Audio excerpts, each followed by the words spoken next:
So at the bottom of the planetary display we have Shesha holding up the earth. This is Shesh, the empowered incarnation. There we have Ananta speaking Bhagavatam to the four Kumaras, and above the 7 subterranean planets. Here we can see Jambudvip, the central island of Bhumandala, and Bharatvarsha is situated on the southern side of that. There's 8 other Varshas with Ilavrita Varsha in the center, various supporting mountains with large trees upon them, described in Srimad Bhagavatam. In the very center of Ilavrita Varsha is Mount Meru, a golden mountain. Atop Mount Meru are the cities of important demigods, Lord Brahma in the center, the 8 Dikpalas in the cardinal directions and sub-directions. Moving out, we can see the broader Bhumandala, 7 concentric islands and oceans surrounding them. The 7th of these islands is Pushkaradvip. On that island is Manasotra mountain, and on the mountain there's various cities of demigods such as Indra. Out further is Loka mountain. These large elephants stand atop Loka mountain to balance Bhumandala. Outside of Loka mountain is Aloka Varsha, which is dark. The rays of the sun and the other luminaries extend up to Loka mountain.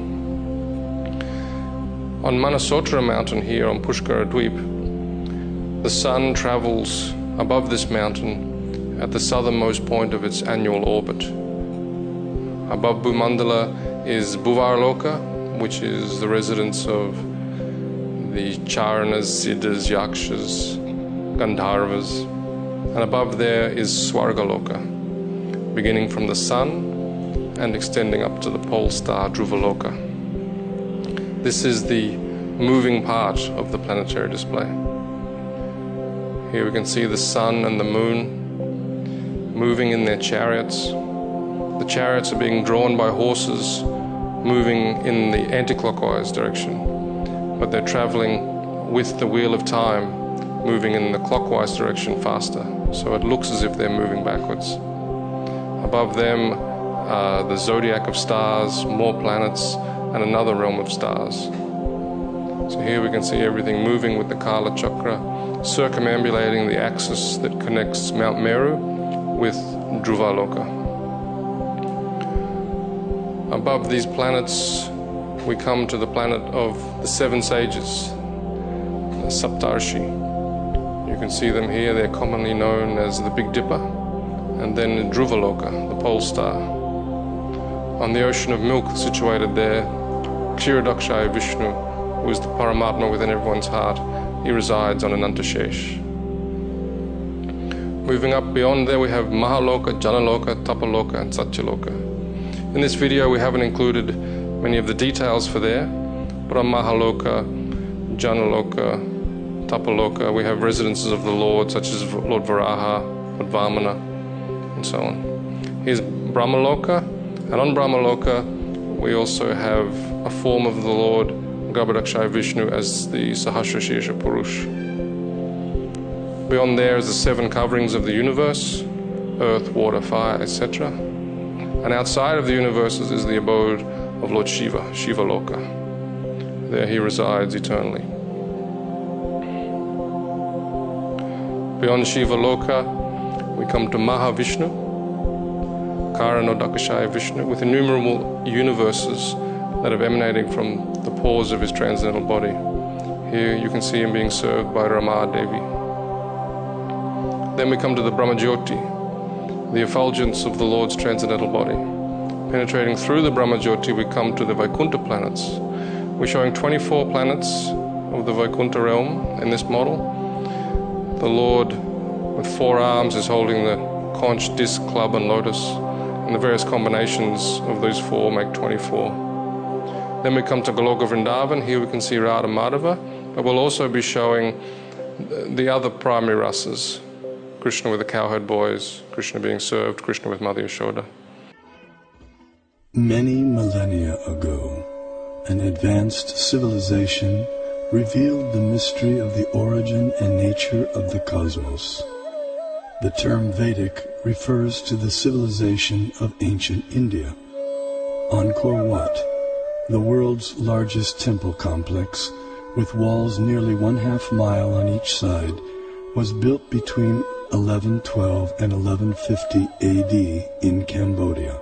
Astronomy and Vedic cosmology are inseparably entwined at Angkor Wat. The central towers represent Mount Meru, the cosmic axial mountain. The 5 internested rectangular outer walls and moats indicate chains of mountains enclosing the world and the cosmic oceans beyond. Science Journal noted that Angkor Wat had encoded precise calendrical, historical, and cosmological themes into the architectural plan for the temple. As many as 18 astronomical alignments have been identified within its walls. Rarely in history has any culture given rise to a structure that so elaborately and expansively incorporates its concept of the cosmos. Similar integration of cosmology and architecture is seen in the massive Indonesian temple at Borobudur.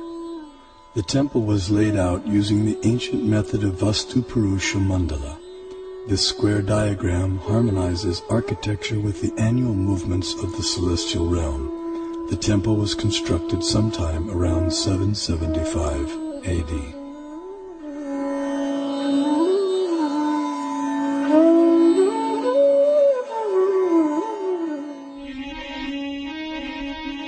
His Divine Grace A.C. Bhaktivedanta Swami, also known as Srila Prabhupada, author of 84 books on Vedic knowledge and founder of the International Society for Krishna Consciousness and the Bhaktivedanta Institute.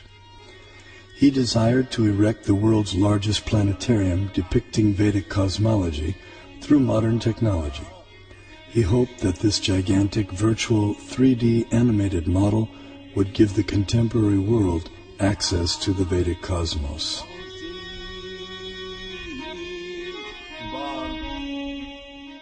Temple of Vedic planetarium. Thus, we shall show the Vedic conception of planetary system within this material world and above the material. Vishvanandana Swami, a prominent scholar of Vedic cosmology in the line of Shripad Madhvacharya, feels that the planetarium will expand the horizons of modern cosmological knowledge. We have a lot of information about this universe in our Vedic and Puranic scriptures. So certainly a person who is interested in exploration, he would get some material for exploration. The planetarium had many different exhibits, so you wanted some exhibits that would create this doubt in science that they don't have the proper explanation, and that the Bhagavatam has a better explanation. In the temple. And that, it would show the Vedic cosmology. And I think later on, he said that even if the scientists don't accept it, we don't care. We just show what's in the Bhagavatam. We don't care whether people accept it or not, but we should just show it. The literature of that period contains a wealth of cosmological knowledge encoded in Sanskrit, arguably the world's oldest language. This knowledge has the potential to enrich our understanding of the cosmos we live in.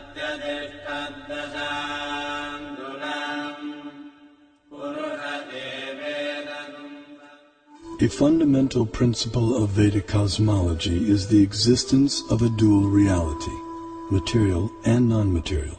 Here we see the non-material sky filled with innumerable planets of permanent stature. Among these, the topmost planet, Goloka, is shaped like a lotus flower, and it is here that the super-intelligent designer of the cosmos, Sri Krishna, resides with his associates.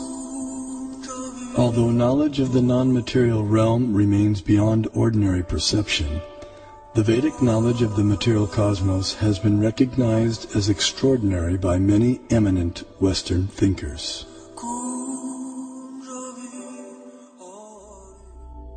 As in Hindu mythology, it is a continual dance of creation and destruction involving the whole cosmos, the basis of all existence and of all natural phenomena.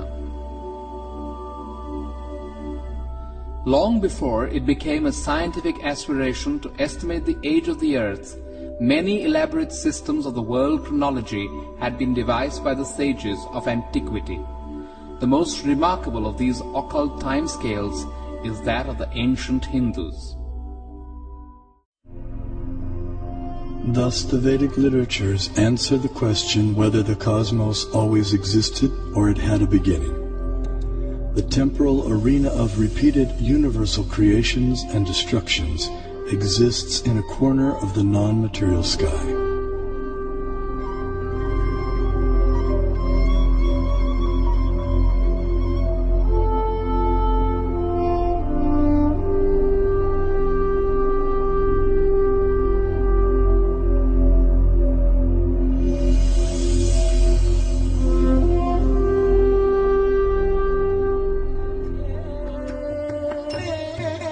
This material nature, which is one of my energies, is working under my direction, O son of Kunti, producing all moving and non-moving beings.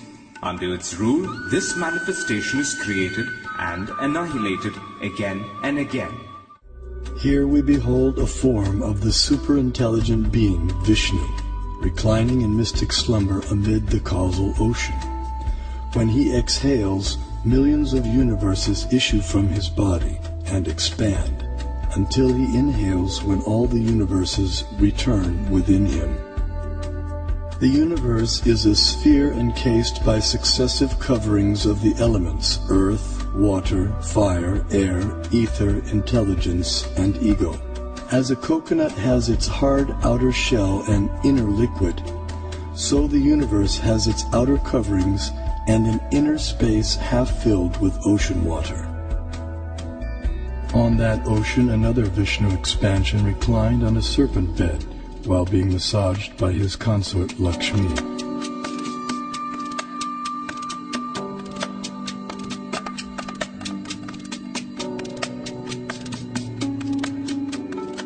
From his navel arose a lotus on which Brahma was born. Initially, the universe was pitch dark and Brahma engaged in meditation. Then he was empowered to create the universe. This account of creation may appear fantastic to some, but modern scientific theories also require fantastic leaps of faith to explain the origin of the universe. This is evident from the words of eminent physicist Stephen Hawking. Either we have failed to see 99% of the universe, or we are wrong about how the universe began. Vedic cosmology explains that the universe is made up of 14 vertically arranged planetary systems, or lokas. Each system resembles a galaxy and comprises stars, planets, and other celestial bodies. The topmost planetary system is Satyaloka, the abode of Brahma, which is at a height of 1.87 billion miles above Earth. Below this Satyaloka planetary system is the Tapaloka planetary system, the abode of the ascetics, which is at a height of nearly 1 billion miles above the Earth. Here the ascetics live in a solitary, serene environment conducive for yoga and meditation on transcendence. Their disciplined life of joyous austerity prepares them for returning back to the non-material world.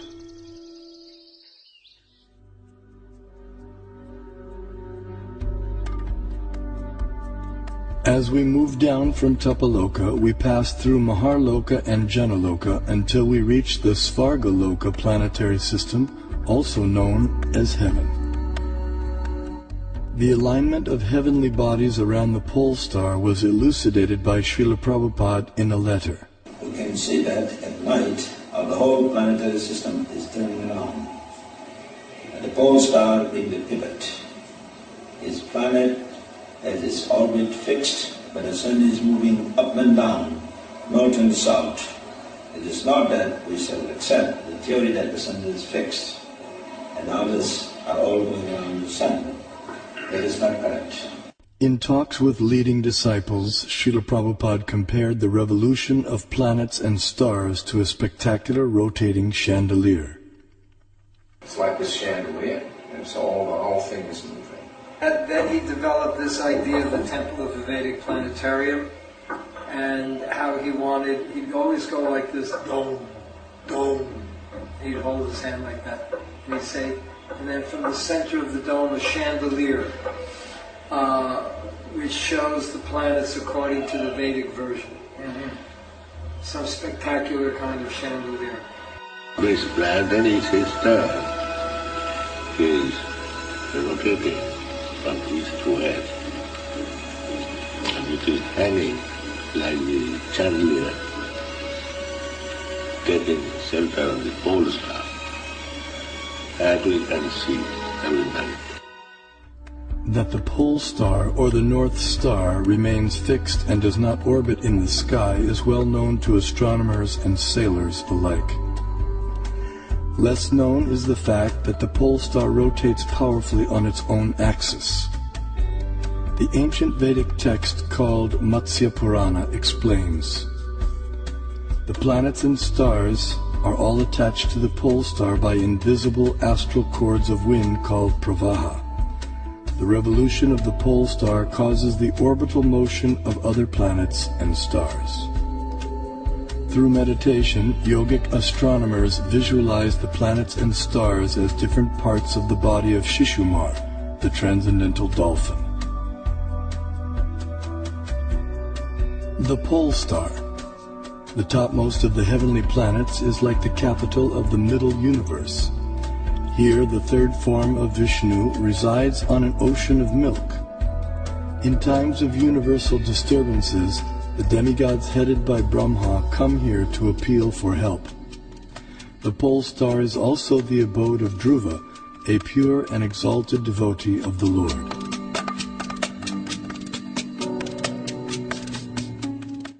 Now let's look at the workings of our solar system. The mainstream scientific notion has been to portray the solar system as heliocentric or sun-centered. In the Vedic geocentric model, the sun, planets, and constellations revolve around the Earth in an approximately 24-hour period. What may surprise many is that a geocentric or Earth-centered model is also capable of explaining the cosmic phenomenon with equal if not better accuracy, as is confirmed by many eminent scientists. Either CS could be used with equal justification. The two sentences, the sun is at rest and the earth moves, or the sun moves and the earth is at rest, would simply mean two different conventions concerning two different CS.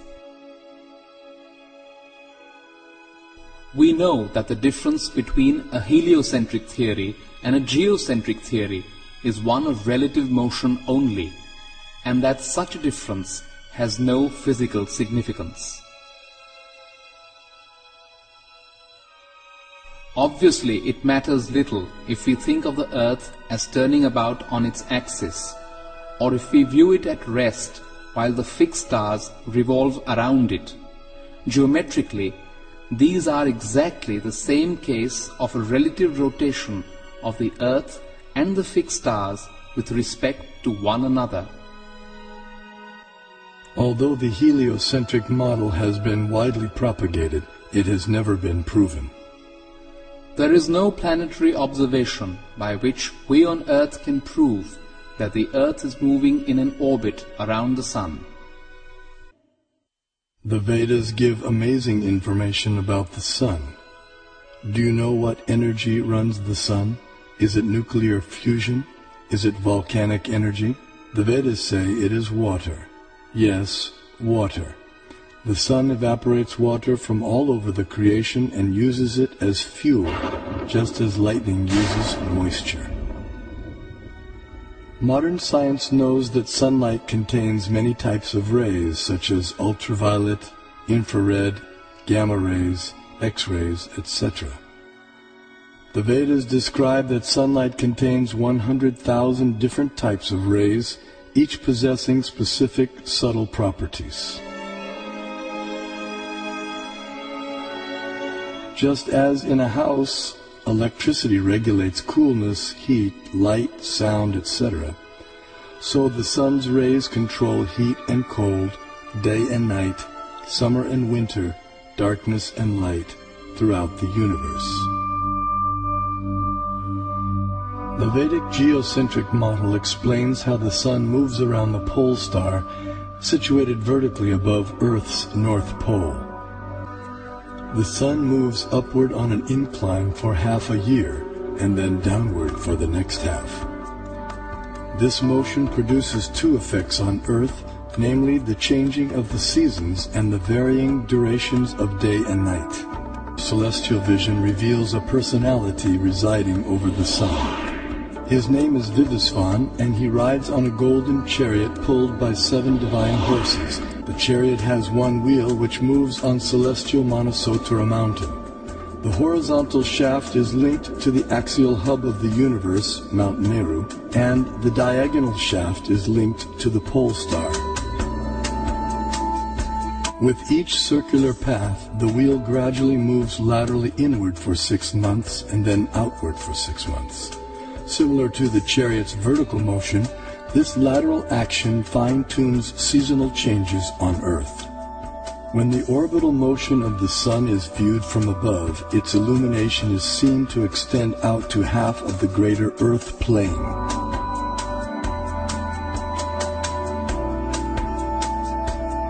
During its orbit, the sun passes over the 4 cities situated in the 4 cardinal directions.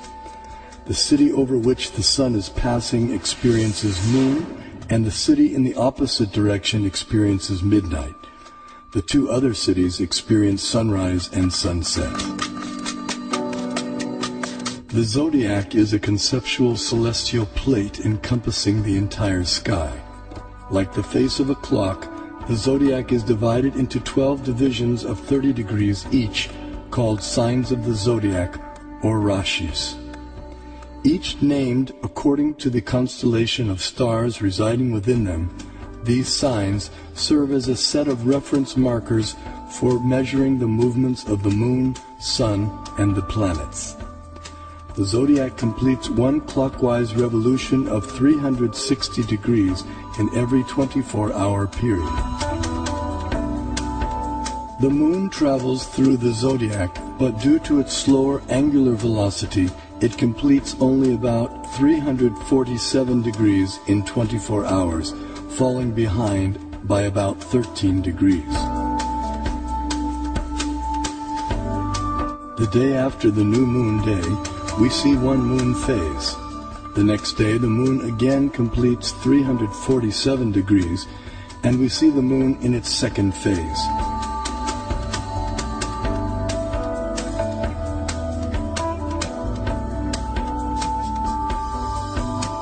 In this way, the moon appears to travel in the opposite direction through the zodiac.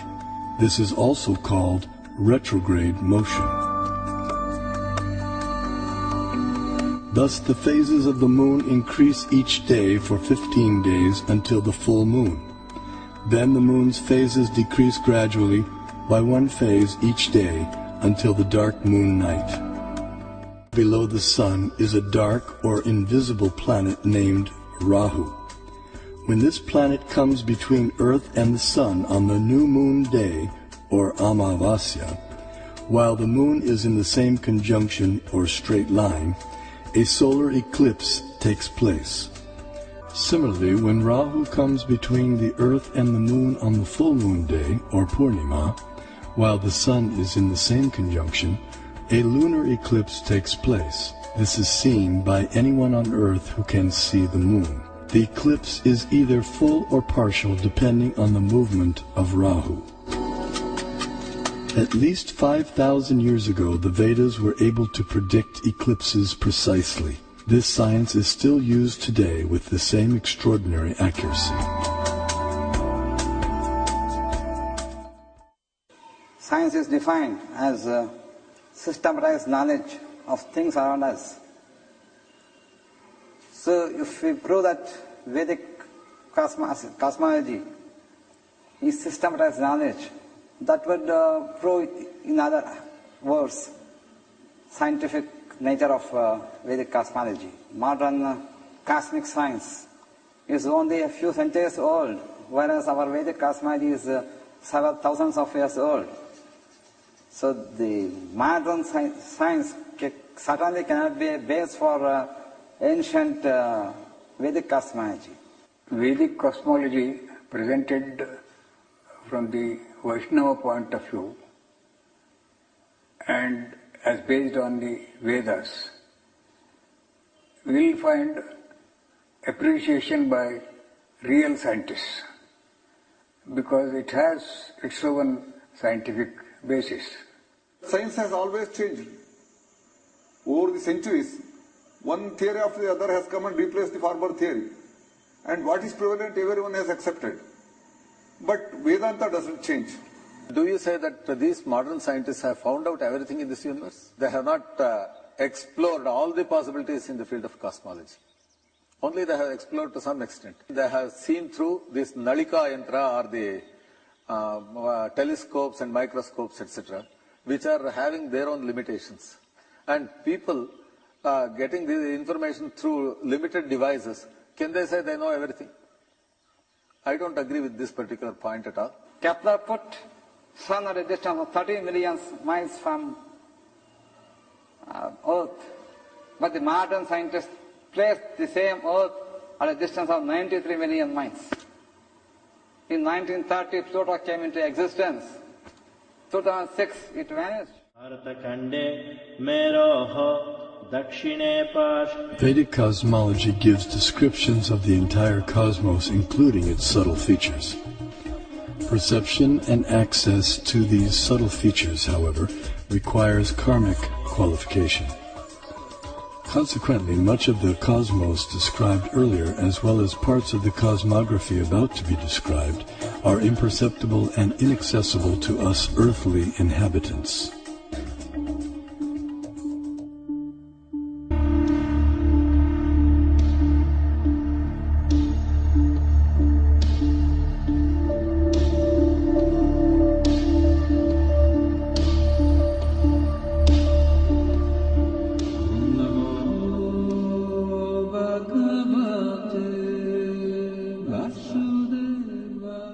In Bharatvarsha, the famous mountains known as the Himalayas are tall and immovable.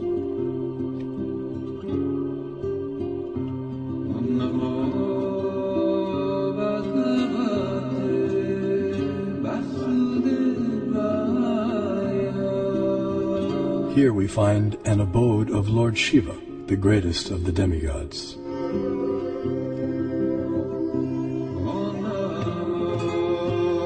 In the center of Jambudvip stands the most extraordinary divine golden mountain called Meru. Meru is shaped like an inverted cone, and it is the sporting place for the demigods. Around Meru are many supporting mountains called Kesara. On top of Mount Meru is a resort of Brahma called Manavati.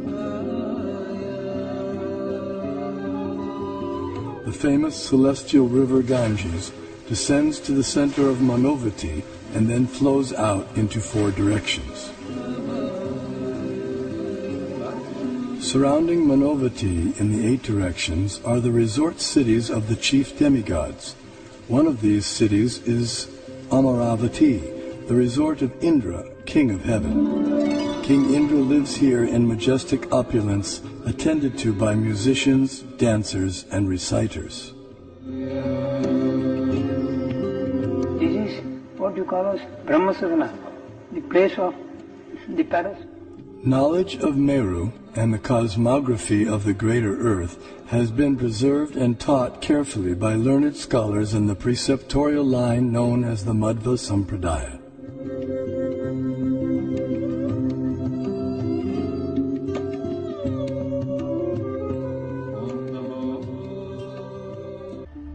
Four elephants of inestimable size are placed at the 4 directions for balancing the greater earth. Below the earthly planetary system are 7 subterranean realms named Atala, Vitala, Sutala, Talatala, Mahatala, Rasatala, and Patala, which do not receive sunlight and which are inhabited primarily by demoniac living entities. To reach the first one must go 80,000 miles downward through underground tunnels. At successive depths of 80,000 miles are the remaining 6 netherworlds, all of which are fully developed underground civilizations. In the 4th level downward, Talatala Loka, lives the magical architect Mayadanava, who has designed many brilliantly decorated cities where proud materialists reside. Below the netherworlds are the 28 hellish planetary systems. The demigod of justice, Yamaraj, judges the unrighteous human beings after their deaths and sends them to one of those planets. There, errant souls are administered appropriate punitive measures corresponding to their misdeeds.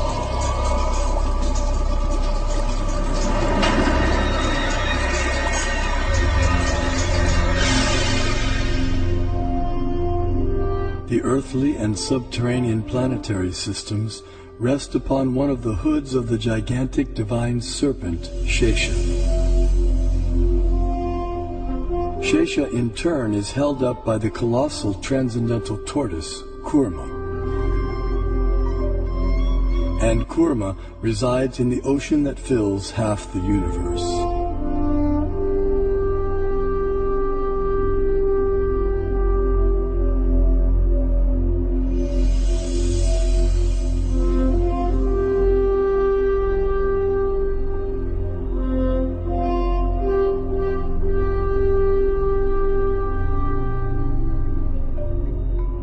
Vedic cosmological knowledge is revealed in 2 primary texts, namely the Puranas and the Jyotisha.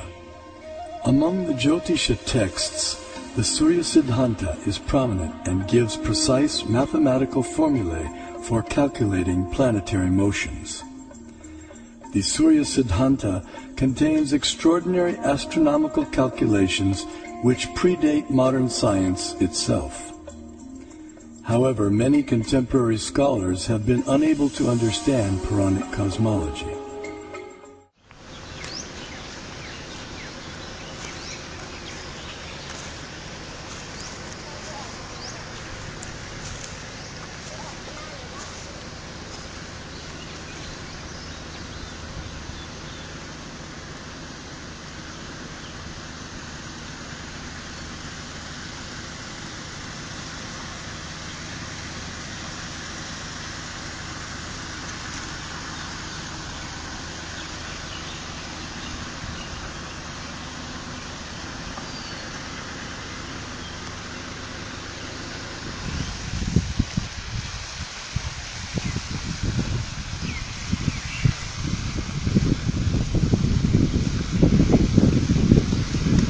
According to Thai cosmology, Sumeru Mountain is considered the pillar of the world as well as the center of the universe.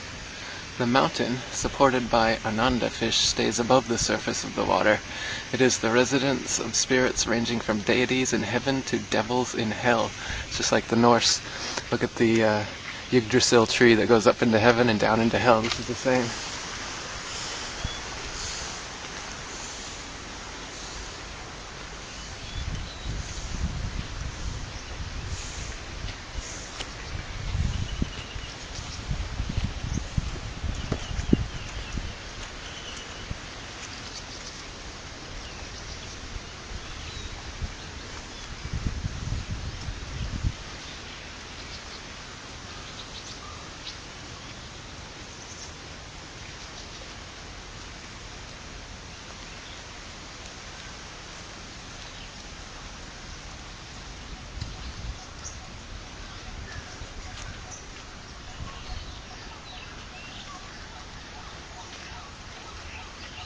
So see, babe, check this out. It says, according to Thai cosmology, Sumeru Mountain is considered the pillar of the world as well as the center of the universe. See, that's it. It's the North Pole. It's the magnetic mountain. In the middle, it's the center of the universe. So this is a geocentric cosmology that the Thais believed for thousands of years. So let's go across the bridge and see this mountain in the center of the universe.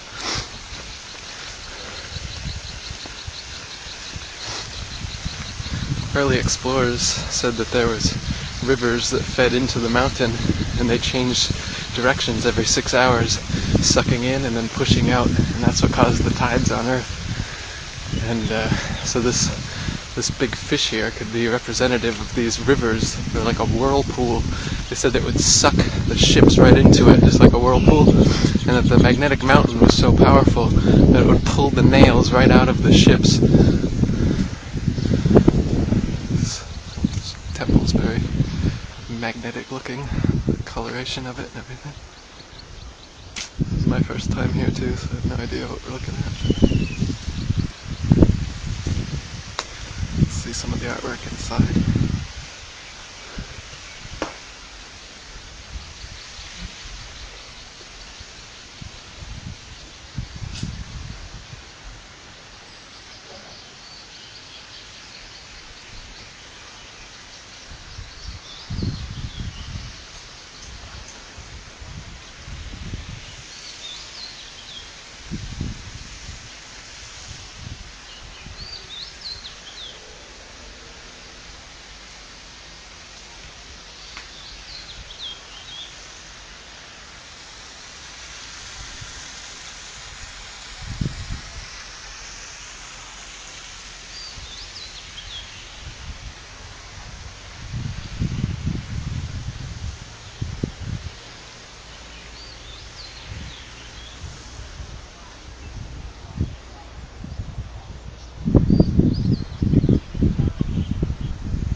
Check this out. So they've got flat earth disk, Sumeru in the middle. It's a lot like the UN thing. You've got Jambudweep down there. It's just like the Hindu cosmology. It talks about it down here. So you've got Sumeru there. Some other mountains, 7, 4 continents on either side. It's right in the middle. Below is Hell, the demon world. Above it, you've got 6 heavens, all the way up to Nirvana. It's a lot like the Atlantean myth. It's comparing the actual physical world to the spiritual one with the 7 chakras. So you can be taken up high to heaven, or you can fall down the 7 chakras down there.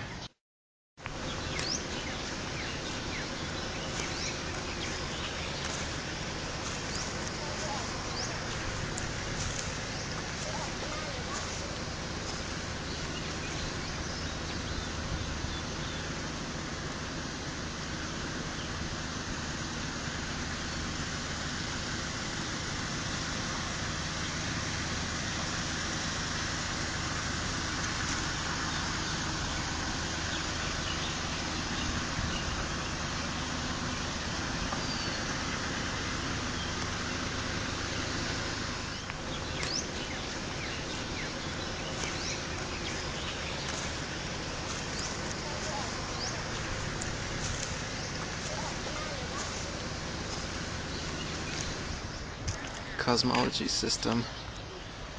3 worlds. In the cosmology ideal of Hinduism and Buddhism, Sumeru Mountain is the core and center of Earth and universe, which is supported by a gigantic fish. 4 continents and 4 oceans. It's just like the 4 rivers in Gerard Mercator's map. And Sumeru is the magnetic mountain in the middle. So it's not just Mercator saying this. This is well known for thousands of years. But nowadays, they tell us there's nothing but ice at the North Pole. Do you believe them? There are many cosmological traditions around the world which share important features of Bhagavata cosmology.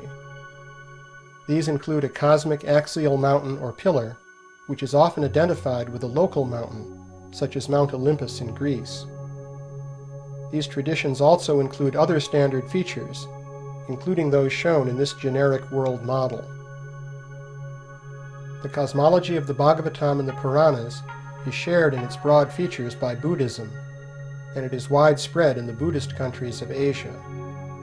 This East Asian picture depicts a square version of Mount Meru and the oceans and islands of Bhumandala, surmounted by planetary orbits. This Korean wheel map shows a central continent surrounded by a circular ocean and another circular continent.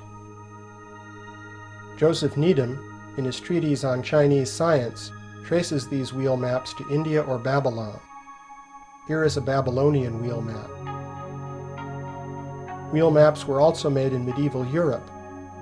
In these Judeo-Christian maps, Jerusalem and the sacred hill called Mount Zion were identified as the world axis. Somehow or other, the tradition of Jambudweep seems to have influenced Gerardus Mercator, who placed a mountain surrounded by a circular continent at the north pole of his map of the Arctic region. The 4 perpendicular rivers or channels flowing from the central mountain correspond to the 4 branches of the celestial Ganges flowing from Mount Meru. Here is a Phoenician seal with a personified world mountain and 4 streams issuing forth at right angles.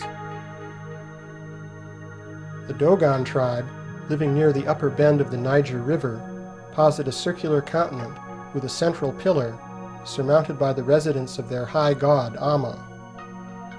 Note the world-girdling serpent in the circular ocean. The ethnologist Evans Wentz identifies this Navajo sand painting as a representation of the 4 sacred directional mountains of the Navajos. In many traditions, the world mountain is surrounded by 4 mountains in the cardinal directions, and we also see this in the Bhagavatam and other Puranas. The color scheme is similar to that found in Puranic and Buddhist traditions. The 4 directional mountains of Jambudweep have 4 sacred trees on their summits. These include the Jambu tree, after which Jambudweep is named. The theme of a cosmic tree of life is very common, and this tree often grows on the world mountain or stands in place of it. Here we see the Scandinavian tree of life called Yggdrasil. The apocryphal biblical literature describes a tree of life with 4 rivers of honey, milk, oil, and wine that flow down into Eden. For comparison, the Bhagavatam has rivers of special juices flowing from its 4 sacred trees. This Assyrian seal shows the tree of life on the world mountain, plus 2 sacred streams. In this East Asian picture, the tree of life stands upon the column of Mount Meru, centered on the ring pattern of Bhumandala. The Mayans of Central America have a tree of life that extends through 7 heavens, and they also speak of 5 lower worlds. Graded heavens and underworlds are found in many cosmologies, including that of the Bhagavatam. Here we see the cosmology of the Shipibo tribe of the Peruvian Montea. This includes the tree of life, the circular continent and surrounding ocean, and the world-girdling serpent. The cosmology of the Warao of the Orinoco Delta also features a serpent of being that surrounds their world. Here we see the Norse serpent that surrounds Midgard, the inhabited world of Norse cosmology. The Bhagavatam places a universal serpent called Anantashesha beneath Bhumandala. He is generally depicted as supporting the earth from beneath, but the Mahabharata also says that he encircles her in his coils. The Bhagavatam places the cities of Brahma and the 8 Lokapalas on top of Mount Meru. Similarly, many traditions place the abode of the gods on top of their axial mountain or pillar. Here is the geometric layout of the cities of the 8 Lokapalas, or world guardians. These figure in the Vastu Purusha Mandala used to lay out temples in traditional Indian architecture. The grid of the Vastu Purusha Mandala is also associated with the nakshatra constellations marking the ecliptic. Thus the earthly side of a temple was connected with the heavenly realm of the ecliptic. The Bhumandala disk represents the exoteric domains of the earth and planets. In contrast, the cosmic axis, extending perpendicular to Bhumandala, is filled with esoteric meaning. It represents the path of ascent or descent of the soul. In addition to the orbits of the sun, moon, and planets, there are different worlds or lokas arrayed above Bhumandala along the cosmic axis. These upper worlds can be entered through mystic cities, and they are accessible only to persons of advanced spiritual consciousness. The Bhagavatam describes the vertical dimension of the Brahmanda as a universal form of God, extending from the lowest world at the soles of the feet to the highest at the crown of the head. In this traditional picture, we see the rings of Bhumandala forming the belt of the universal form. Here the positions of the worlds are indicated in relation to the universal form. The levels in the universal form are associated with the spinal chakras on which yogis meditate, and the spine itself is called Meru Danda, after Mount Meru, the cosmic axis. The ascent of the soul through different levels of the Brahmanda is analogous to the ascent of the life force through the chakras in the body. In general, the vertical dimension of the universe represents the path of ascent or descent of the soul through different worlds and different states of consciousness. It lies perpendicular to the plane of Bhumandala, which is the world of the planetary orbits.